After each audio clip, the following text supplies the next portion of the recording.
नमस्कार साथियों, आप सभी का स्वागत है अपने YouTube चैनल रोजगार क्लासेस 124 में। तो साथियों, कैसे हैं आप? आई होप कि आप सभी स्वस्थ होंगे और आपकी स्टडी भी बहुत ही अच्छी चल रही होगी। तो जैसा कि आप सभी को पता है कि हाल ही में आरआरबी एनटीपीसी की जो एग्ज़ाम डेट है वो जारी कर दी गई है। उसी को देखते हुए हम साथियों जीके एंड जीएस के मोस्ट इम्पोर्टेंट क्वेश्चन को देखेंगे। और यह साथियों जो क्वेश्चंस होंगे वो यूथ कंपटीशन की जो बुक है उससे लिए गए हैं। तो आज हम बात करेंगे प्रैक्टिस सेट नंबर 1, जिसमें हम टॉप 25 क्वेश्चंस जो एमसीक्यू है उनको देखेंगे और साथ ही उन क्वेश्चनों से जो एक्स्ट्रा इन्फॉर्मेशन है, यानी जो एग्जाम में पूछे जाने वाले जो इन्फॉर्मेशन है उसको भी देखेंगे। यानी कहने का मतलब ये है दोस्तों कि प्रत्येक प्रश्न को हम बहुत ही अच्छे से एक्सप्लेनेशन के साथ देखेंगे, जिससे आपका एग्जाम में कोई क्वेश्चन नहीं छूटे। तो यह क्लास आपके लिए बहुत ही इंपॉर्टेंट होने वाली है। तो जल्दी से जल्दी अपने दोस्तों के साथ शेयर कर दीजिए, ताकि उन्हें भी इस वीडियो के माध्यम से, यानी इस क्लास के माध्यम से हेल्प मिल सके। तो साथियों, यदि वीडियो आपको अच्छा लगे तो लाइक शेयर और सब्सक्राइब करना ना भूलिएगा। तो चलिए देर ना करते हुए वीडियो स्टार्ट करते हैं।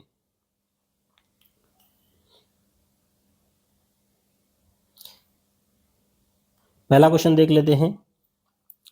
पहला क्वेश्चन क्या कह रहा है कि निम्नलिखित में से, यानी इनमें से कौन सा हड़प्पा स्थल गुजरात में स्थित है, यानी गुजरात में पाया गया है। तो बालाथल, बालाथल कहाँ है? तो यह है राजस्थान में है।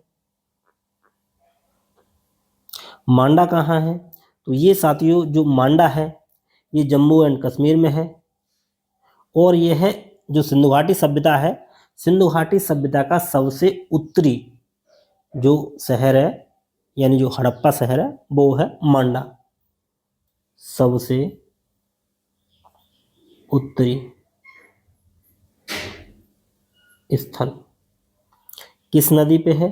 तो यह चिनाब नदी पे है, ये पूछा जाता है। और धौलावीरा, धौलावीरा है गुजरात में। तो यही क्वेश्चन पूछा गया, यानी सी इसका सही आंसर हो जाएगा। साथियों, इसकी जो खोज है धौलावीरा की, किसने की थी? तो इसकी खोज जो की थी वो की थी जेपी जोशी ने, जेपी जोशी 1967 और 68 में की थी। किसने? जेपी जोशी ने। और धौलावीरा को यूनेस्को की सूची में शामिल कर लिया गया है, यानी वर्ल्ड हेरिटेज साइट में शामिल कर लिया गया है। कब किया गया था? तो ये किया गया 2021 में। और यह भारत का 40वां स्थल बना था जो यूनेस्को की सूची में शामिल हुआ था। और यहाँ से क्वेश्चन और पूछा जाता धौलावीरा से, आइए उसको भी देख लेते हैं। ये क्वेश्चन पूछा जाता है कि हड़प्पा का कौन सा स्थल 3 भागों में विभक्त था। तो वो कौन सा था? तो वो था धौलावीरा। कौन था? धौलावीरा। तो यह किस में था? तो दुर्ग में। सबसे ऊपरी शहर को दुर्ग बोलते थे, फिर मध्यनगर बोलते थे, और तीसरा था निचला शहर, निचला नगर। तो यह एकमात्र हड़प्पा स्थल था जो 3 भागों में विभक्त था, बाकी 2 भागों में विभक्त थे। तो सी इसका सही आंसर हो जाएगा। जो हड़प्पा स्थल के बारे में बात करें तो यह कहाँ पाया गया था हड़प्पा स्थल का? गुजरात में जो है वो है धौलावीरा, यानी सी इसका सही आंसर है। चलिए नेक्स्ट क्वेश्चन क्या कह रहा है वो देख लेते हैं। नेक्स्ट है कि पंच सिद्धांत का बृहद संहिता सांख्य सिद्धांत के लेखक कौन है? तो ये भी इंपॉर्टेंट क्वेश्चन है। तो ये साथियों कौन है? तो ये है बराहमिर, यानी डी इसका सही आंसर हो जाएगा, बराहमिर। बराहमिर किसके दरबार में रहते थे? तो ये चंद्रगुप्त सेकंड के दरबार में, या चंद्रगुप्त विक्रमादित्य, विक्रमादित्य। यह है जो चंद्रगुप्त विक्रमादित्य के नवरत्न में से, नवरत्नों में से एक थे। कौन? बराहमिर, नवरत्नों में से एक।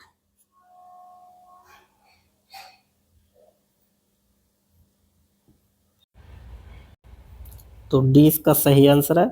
भास्कराचार्य की जो पुस्तकें हैं उनको देख लेते हैं।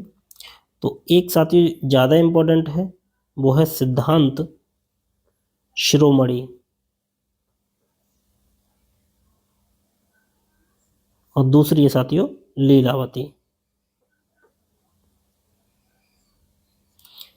चलिए नेक्स्ट क्वेश्चन देख लेते हैं।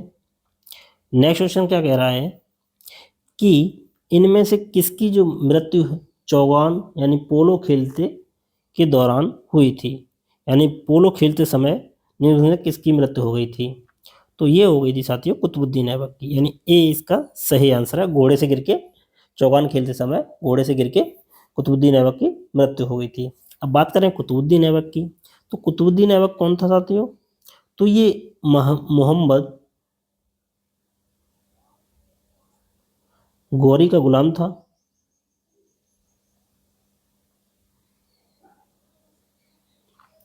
और कुतुबुद्दीन ऐबक ने 1206 में गुलाम वंश की स्थापना की थी, यानी गुलाम वंश स्थापित किया था। और 1206 से 1210 तक इसने शासन किया था। तो शासन की बात करें 1206 से 1210 तक। अब कुतुबुद्दीन ऐबक की कुछ उपाधियां हैं, जैसे लाख बख्श, यानी उपाधियों की बात करें तो उपाधि है साथियों लाख बख्श और कुरान खान। तो ये इनकी उपाधि पूछी जाती है, यानी कुतुबुद्दीन ऐबक की उपाधियां पूछी जाती हैं। और निर्माण क्या क्या करवाया था, तो निर्माण करवाया था कुतुब मीनार का निर्माण करवाया था साथियों,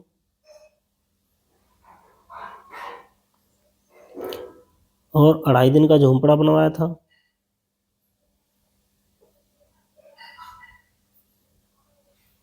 अढ़ाई दिन का झोपड़ा।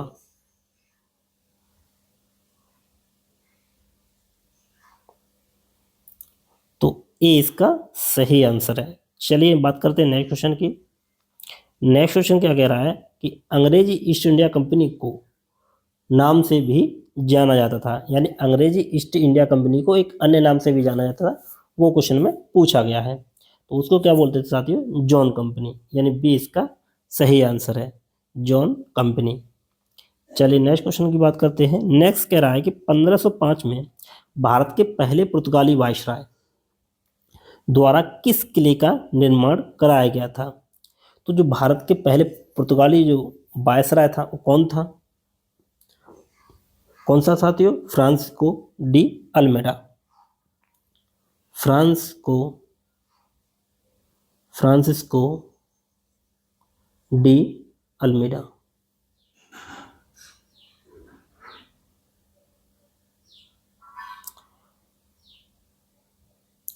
तो निर्माण कराया था 1505 में, केरल में निर्माण करवाया था। तो उसका नाम क्या था, तो वो था साथियों सेंट एंजेलो फोर्ट। ये इसका सही आंसर है, सेंट एंजेलो फोर्ट। तो किसने करवाया था, फ्रांसिस्को डी अल्मेडा ने। चलिए, और ये पूछेगा कहाँ पे है, तो ये साथियों केरल के कन्नूर में है, यानी केरल में। नेक्स्ट कह रहा है कि भारत में किस प्रकार की सरकार है। तो किस प्रकार की सरकार है, तो ये साथियों है ऑप्शन सी संसदीय सरकार।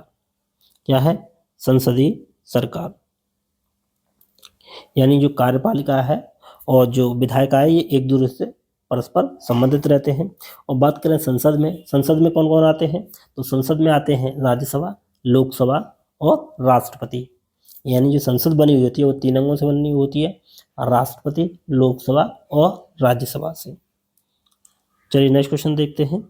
नेक्स्ट क्या कह रहा है कि किसी लोक सेवक को निम्नलिखित में से क्या बनने की अनुमति नहीं है, यानी कोई जो लोक सेवा यानी सरकारी कर्मचारी है तो वो निम्नलिखित में से कौन सा पद धारण नहीं कर सकता है, यानी क्या नहीं बन सकता है, तो वो साथियों सांसद नहीं बन सकता, यानी बी इसका सही आंसर है, सांसद नहीं बन सकता है। चलिए नेक्स्ट क्वेश्चन की बात कर लेते हैं। 8वां क्वेश्चन क्या कह रहा है, निम्नलिखित में से किसने सर्वप्रथम भारत के लिए संविधान सभा के गठन का प्रस्ताव रखा था। तो किसने ये प्रस्ताव रखा था संविधान सभा का गठन? तो आइए जान लेते हैं संविधान सभा के बारे में। संविधान सभा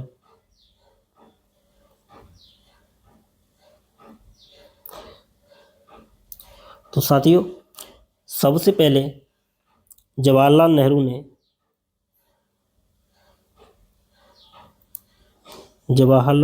ने संविधान सभा के गठन की बात का जिक्र किया था। नेहरू ने संविधान सभा का जिक्र किया था। कब किया था ये किया था साथियों 1929 के लाहौर अधिवेशन में।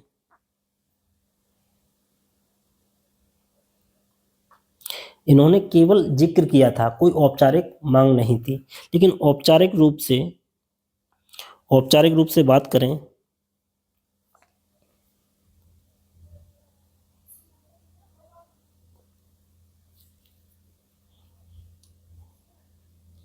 तो औपचारिक रूप से बात 1934 में M.N. राव, इसने M.N. राव ने संविधान सभा के गठन की बात की, यानी प्रस्ताव रखा औपचारिक रूप से। कब? 1934 में। किसने? M.N. रॉय ने। ठीक।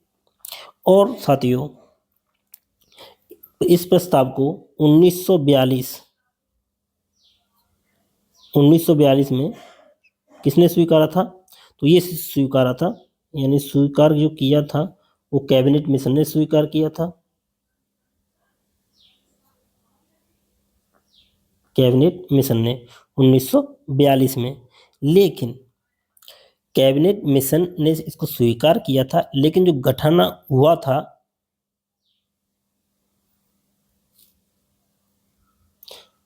कैबिनेट मिशन ने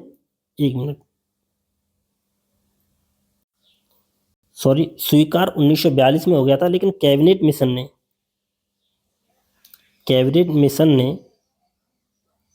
1946 में इसके गठन के प्रस्ताव को मंजूरी दे दी थी। यानी मंजूरी कब मिली? 1946 में। तो इसके तहत 1946 के कैबिनेट मिशन के तहत संविधान सभा का गठन किया गया। और इसके जो पहले अस्थायी अध्यक्ष बने थे, अस्थायी अध्यक्ष कौन बने थे? तो बने थे डॉक्टर सच्चिदानंद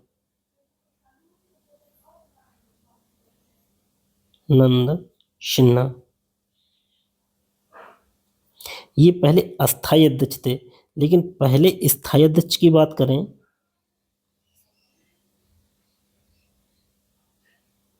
तो वो कौन थे? तो वो थे डॉक्टर राजेंद्र प्रसाद। तो अब आपको साथियों एक बात आपको क्लियर हो गई होगी। तो डॉक्टर जो सच्चिदानंद थे ये पहले अस्थायी अध्यक्ष थे। कौन? अस्थायी अध्यक्ष। और M.N. राय इसका सही आंसर हो जाएगा, यानी डी इसका सही आंसर है। गठन का जो प्रस्ताव रखा था वो M.N. राय ने रखा था 1934 में, यानी डी इसका सही आंसर है।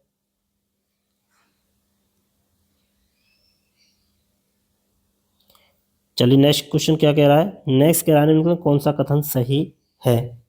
तो राज्य मंत्रिपरिषद सामूहिक रूप से राज्य विधान की परिषद के प्रति जवाबदेह होती है। राज्य मंत्रिपरिषद सामूहिक रूप से राज्य सभा के प्रति जवाबदेह होती है। राज्य की मंत्रिपरिषद सामूहिक रूप से उपराष्ट्रपति के प्रति जवाबदेह होती है। या राज्य की जो मंत्रिपरिषद सामूहिक रूप से राज्य की विधानसभा के प्रति जवाबदेह होती है। तो साथियों, जो राज्य मंत्रिपरिषद जो होती है वो सामूहिक रूप से जो राज्य की विधानसभा है उसके प्रति जवाबदेह होती है। यानी इसका जो सही आंसर हो जाएगा डी इसका सही आंसर हो जाएगा। यानी राज्य की मंत्रिपरिषद सामूहिक रूप से राज्य के विधानसभा के प्रति जवाबदेही होती है, और व्यक्तिगत रूप से बात करें तो व्यक्तिगत रूप से राज्यपाल के प्रति जवाबदेही होती है, यानी डी इसका सही आंसर है। चलिए नेक्स्ट क्वेश्चन की बात कर लेते हैं। नेक्स्ट क्वेश्चन कह रहा है निम्न में किस देश में संघीय सरकार की प्रणाली लागू नहीं है? तो किस में नहीं है? यूएसए, भारत, ऑस्ट्रेलिया या चीन? तो इसका जो सही आंसर हो जाएगा ऑप्शन डी, चीन। चीन में क्या है साथियों? एकात्मक शासन व्यवस्था है,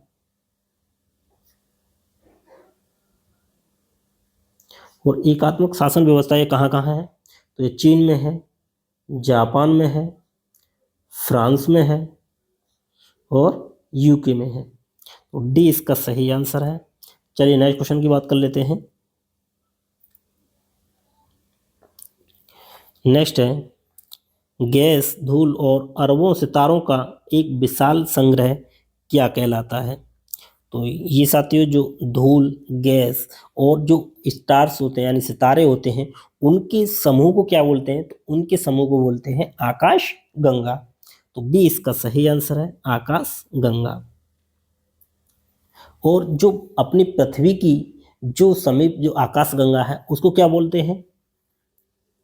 तो उसको बोलते हैं दुग्ध मेखला या मिल्की वे।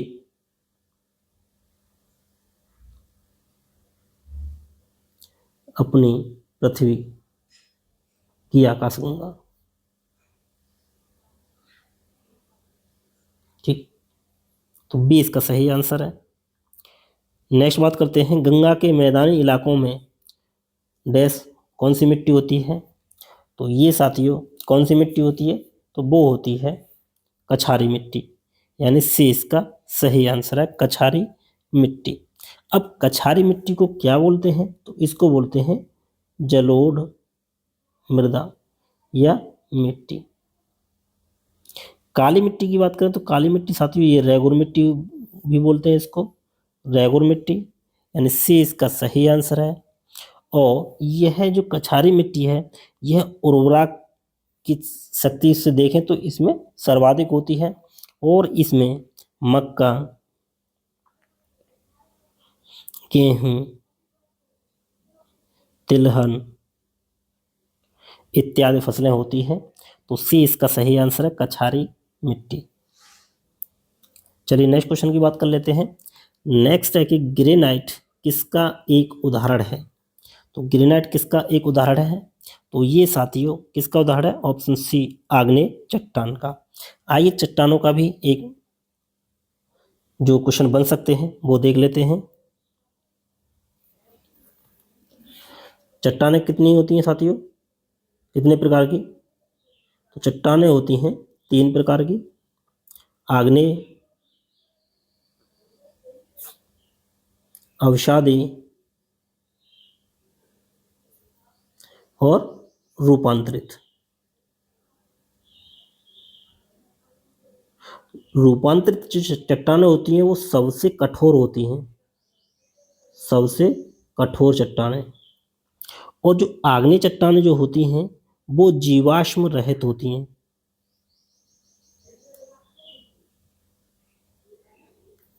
जीवाश्म रहित। एक एक पॉइंट साथियों इंपॉर्टेंट है, आप अच्छे से नोट करते चलिए। तो जो आग्नेय चट्टानें होती हैं वो जीवाश्म रहित होती हैं।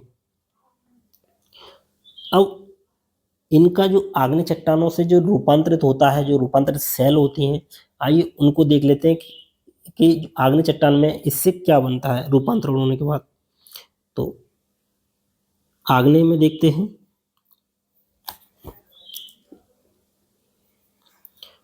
तो पहले क्या है? पहले है ग्रेनाइट। अगर ग्रेनाइट का रूपांतरित सेल बनेगी वो कौन सी बनेगी? तो वो बनेगी साथियों नीश। ये बहुत बार पूछा गया है। और वेसाल्ट से, तो वेसाल्ट से साथियों बनती है सिस्ट या एम्बी फोलाइट, यानी ग्रेनाइट से नीस बनेगी। ग्रेनाइट आपको अच्छे से याद रखना है। और वेसाल से सिस्टिया एम्बिफोलाइट। अब देखें अवसादी चट्टानों से,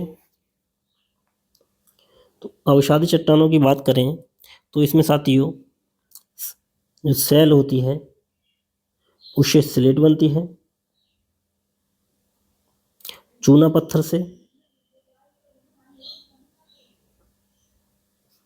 चूना पत्थर से साथियों संगमरमर,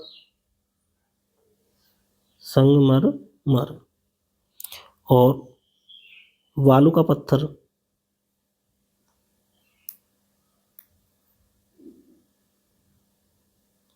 बालू का पत्थर से क्या बनता है तो क्वार्टजाइट।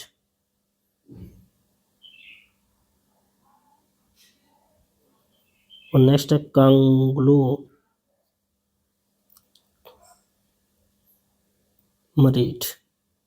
इससे भी क्या बनेगा क्वार्टजाइट।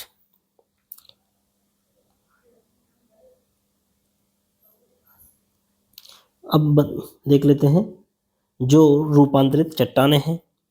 तो रूपांतरित चट्टानों की बात करें, इसमें साथियों स्लेट से क्या बनेगा तो स्लेट से बनेगा फाइलाइट।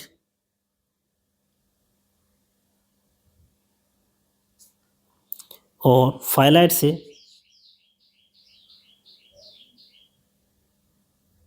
सिस्ट। और गैम्ब्रो से साथियों बनती है सरपेंटाइन।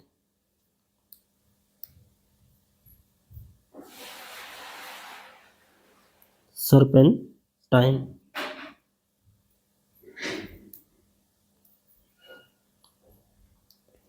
तो ये साथियों इंपॉर्टेंट है, आप इसको अच्छे से नोट कर लीजिएगा। चलिए इस क्वेश्चन का क्या आंसर हो जाएगा, ऑप्शन सी इसका सही आंसर हो जाएगा। नेक्स्ट बात करते हैं, भारत का कौन सा शहर हुगली नदी के पूर्वी तट पर बसा है। तो ऑप्शन में दिए हैं कटक, गंगटोक, कोलकाता, चेन्नई। तो जो हुगली नदी है ये कहाँ बहती है और ये कटक कहाँ पे है, तो कटक कहाँ है साथियों, ये पड़ता है उड़ीसा में। और कटक किस नदी के किनारे है, तो किस नदी के किनारे है, तो ये है महानदी के किनारे पे। किस नदी के किनारे पे, महानदी के किनारे पे। चेन्नई की बात करें, चेन्नई साथियों तमिलनाडु में पड़ता है। और यह किस नदी के किनारे पे बसा है, तो कूबम, अडयार, अडयार नदी। और गंगटोक, गंगटोक कहाँ है, तो गंगटोक है साथियों सिक्किम में। और यह किस नदी के किनारे बसा है, तो यह बसा है रानी चू नदी, रानी चू नदी। और कोलकाता यह है पश्चिम बंगाल यानी वेस्ट बंगाल में है। और यह किस नदी के किनारे है, तो यह है हुगली नदी के किनारे। एक ही इसका सही आंसर है ऑप्शन डी, कोलकाता। कोलकाता हुगली नदी के पूर्वी तट पे बसा है। चलिए ब्लू मून देख लेते हैं, यानी नेक्स्ट क्वेश्चन देख लेते हैं 15, ब्लू मून क्या है। तो ब्लू मून क्या है साथियों, एक ही महीने में जब दो चंद्रमा यानी पूर्ण चंद्र जो होते हैं वो दो हों तो उसी को बोलते हैं, दूसरे जो चंद्रमा है उसको ब्लू मून। यानी बी इसका सही आंसर है, महीने में आने वाला दूसरा पूरा चांद। बी इसका सही आंसर है। चलिए नेक्स्ट क्वेश्चन बात करते हैं, निम्नलिखित कौन सा उत्पादन लागत में शामिल ऊपरी व्यय है, यानी ओवरहेड एक्सपेंस कहलाता है या है। तो जो साथियों ऊपरी व्यय यानी ओवरहेड एक्सपेंस क्या होता है, तो ये है बीमा। डी इसका सही आंसर है, बीमा। और इसमें और एक दो शामिल होते हैं, जैसे बीमा हो गया, और ये हो जाएगा आपका मूल्यह्रास,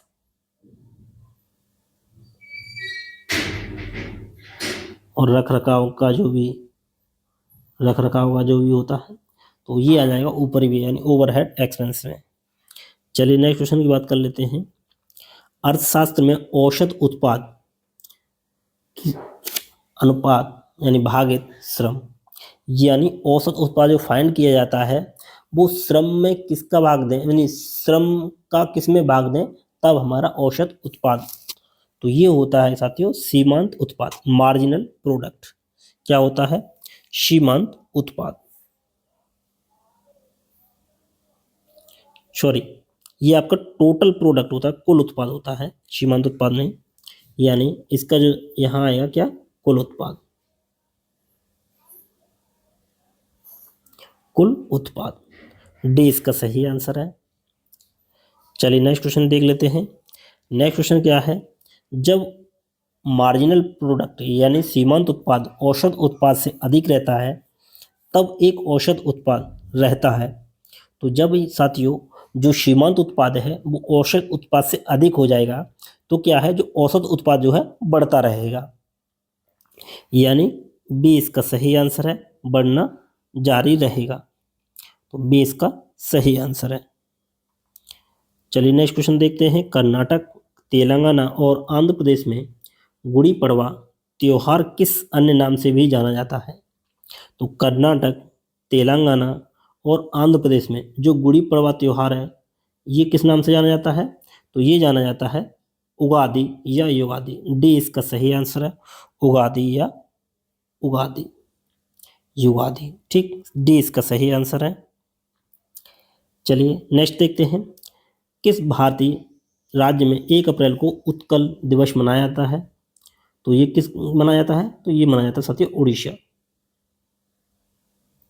यानी सी इसका सही आंसर है, उड़ीसा। नेक्स्ट बात करते हैं। अल्फ्रेड नोबेल पुरस्कार की स्थापना करने वाले अल्फ्रेड नोबेल ने किस चीज का आविष्कार किया था? तो ये किया था 1867 में। किसने? अल्फ्रेड नोबेल ने डायनामाइट का आविष्कार किया था 1867 में। बी इसका सही आंसर है। चलिए नेक्स्ट क्वेश्चन देख लेते हैं।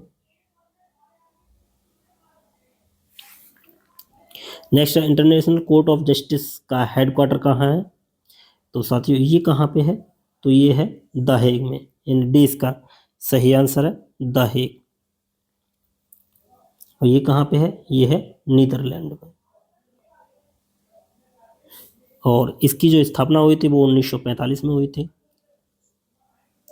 जो अंतर्राष्ट्रीय न्यायालय है उसकी स्थापना 1945 में हुई थी, जिसका हेडक्वार्टर द हेग में है। नेक्स्ट, भारत ने पहली बार ओलंपिक खेलों में कब भाग लिया था? तो भारत ने सबसे पहले भारत की ओर से 1900 के पेरिस ओलंपिक में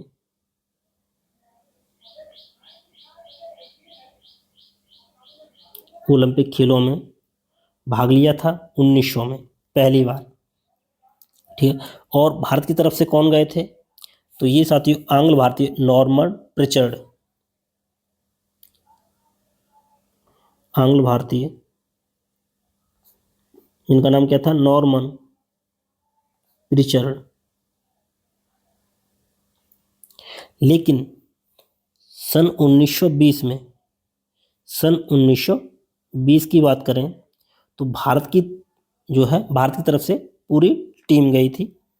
तो पहली बार भारतीय टीम जो खेली थी वो 1920 में खेली थी। और ये कहाँ पे हुई थी? तो ये हुए थे एंटवर्प में। ये भी साथियों पूछे जाते हैं, एंटवर्प में हुए थे। तो बी इसका सही आंसर है, 1920। चलिए नेक्स्ट क्वेश्चन देख लेते हैं। नेक्स्ट क्वेश्चन है कि श्री भगवान महावीर सरकारी संग्रहालय कहाँ पे स्थित है? तो ये कहाँ पे है? तो ये साथियों कडप्पा शहर आंध्र प्रदेश में है, यानी बी इसका सही आंसर है। चलिए नेक्स्ट क्वेश्चन है। ये साथियों आप सभी को पता होगा कि डैश एक अंधे कवि थे जिन्होंने अपने शूर सागर नामक कृष्ण की महिमा का गायन किया, यानी तो ये कौन थे? तो ये थे साथियों सूरदास। ए इसका सही आंसर है। तो इनकी जो रचनाएं हैं सूर सागर, साहित्य लहरी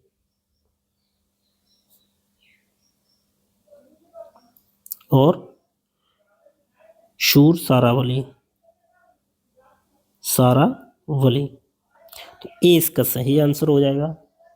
तो साथियों ये था प्रैक्टिस सेट नंबर 1 जो बहुत ही इम्पोर्टेंट है, और साथियों इसमें प्रत्येक क्वेश्चन बहुत महत्वपूर्ण है, और जो हमने उसकी एक्सप्लेनेशन बताई है तो वो भी मोस्ट इम्पोर्टेंट है, अच्छे से नोट करते हुए चलिएगा। और वीडियो कैसा लगा आप ये हमें कमेंट में बताएं, और जिनका एग्जाम आरआरबी एनटीपीसी तो वो तो इस वीडियो को बिल्कुल मिस ना करें, और रेलवे के जो भी एग्जाम है या एसएससी के जो भी है उन सभी के लिए इम्पोर्टेंट है, क्योंकि आपको भी पता है जीके जीएस कहीं से भी पूछी जा सकती है। तो साथियों मैं आशा करता हूँ ये आपको वीडियो अच्छा लगा होगा, और आपके 25 में से कितने क्वेश्चन सही हुए यह भी आप कमेंट करके बताएं। तो चलिए साथियों यह वीडियो यहीं समाप्त करते हैं। Thanks for watching.